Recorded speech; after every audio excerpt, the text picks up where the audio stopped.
नमस्कार, स्वागत है आप सभी को। आज की विषय है क्यों पड़ते हैं श्री जगन्नाथ भगवान प्रत्येक वर्ष बीमार। उड़ीसा प्रांत में जगन्नाथपुरी में एक भक्त रहते थे। श्री माधव दास जी अकेले रहते थे। कोई संसार से उनका लेना देना नहीं। अकेले बैठे बैठे भजन किया करते थे। नित्य प्रति श्री जगन्नाथ प्रभु का दर्शन करते थे और उन्हीं को अपना सखा मानते थे। प्रभु के साथ खेलते थे। प्रभु इनके साथ अनेक लीलाएं किया करते थे। प्रभु इनको चोरी कराना भी सिखाते थे। भक्त माधव दास जी अपनी मस्ती में मगन रहते थे। एक बार माधव दास जी को अतिसार उल्टी दस्त का रोग हो गया। वह इतने दुबले हो गए कि उठ बैठ नहीं सकते थे, पर जब तक इनसे बना ये अपना कार्य स्वयं करते थे और सेवा किसी से लेते भी नहीं थे।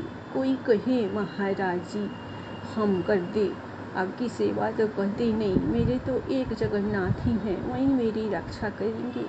ऐसी दशा में जब उनका रोग बढ़ गया तो उठने बैठने में भी असमर्थ हो गए। तब श्री जगन्नाथ जी स्वयं सेवक बनकर उनके घर पहुँचे और माधव दास जी को कहा कि हम आपकी सेवा कर दे। भक्तों के लिए अपने क्या क्या नहीं किया, क्योंकि उनका इतना रोग बढ़ गया था कि उन्हें पता भी नहीं चलता था कि कब मलमूत्र त्याग देते थे, बस गंदे हो जाते थे। उन वस्त्रों को जगन्नाथ भगवान अपने हाथों से साफते थे। उनके पूरे शरीर को साफ करते थे, उनको स्वच्छ करते थे। कोई अपना भी इतनी सेवा नहीं कर सके जितनी जगन्नाथ भगवान ने भक्त माधव दास जी की करी। भक्त माधव दास जी पर प्रभु का स्नेह। जब माधव दास जी को होश आया तब उन्होंने तुरंत पहचान लिया कि यह तो मेरे प्रभु ही हैं। एक दिन श्री माधव दास जी ने पूछ लिया प्रभु से, प्रभु आप तो त्रिभुवन के मालिक हो, स्वामी हो, आप मेरी सेवा कर रहे हो, आप चाहो तो मेरा ये रोग भी दूर कर सकते थे। रोग दूर कर देते तो ये सब करना नहीं पड़ता। ठाकुर जी कहते, हाँ देखो माधव, मुझसे भक्तों का कष्ट नहीं सहा जाता, इसी कारण तुम्हारी सेवा मैंने स्वयं की।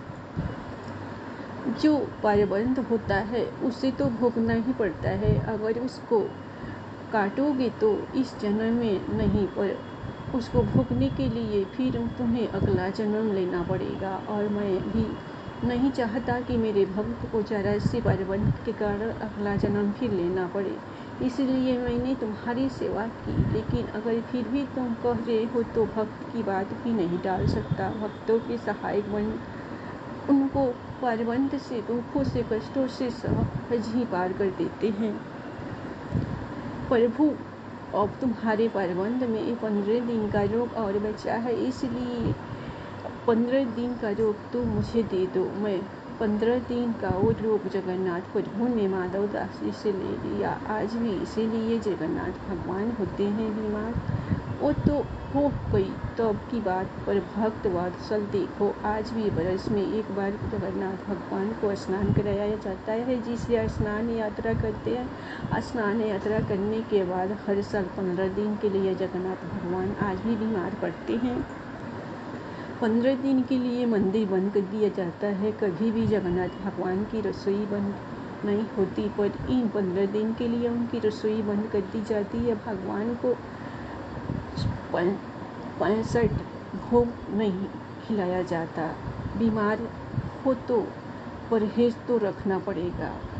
प्रभु को लगाया जाता है कोढ़ों का भोग, काढ़ों का भोग। 15 दिन जगन्नाथ भगवान को काढ़ों का भोग लगता है। इस दौरान भगवान को आयुर्वेदिक काढ़ों का भोग लगाया जाता है। भगवान जगन्नाथ धाम मंदिर में तो भगवान की बीमारी की जांच करने के लिए हर दिन वैद्य भी आते हैं। काढ़े के अलावा फलों का रस भी दिया जाता है। वहीं रोज शीतल लेप भी लगाया जाता है।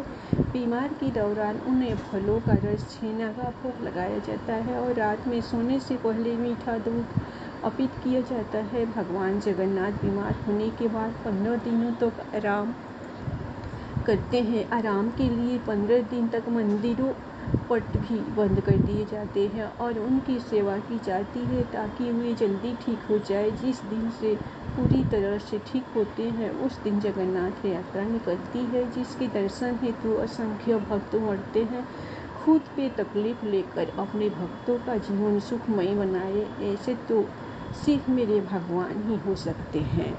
धन्यवाद। आप लोगों को ये जगन्नाथ भगवान की कहानी पसंद आई होगी तो आप लोग जगन्नाथ भगवान के नाम पर, ठाकुर जी के नाम पर दिल खोलकर लाइक सब्सक्राइब जरूर कीजिए। प्रेम से बोलिए जय श्री राम, हर हर महादेव।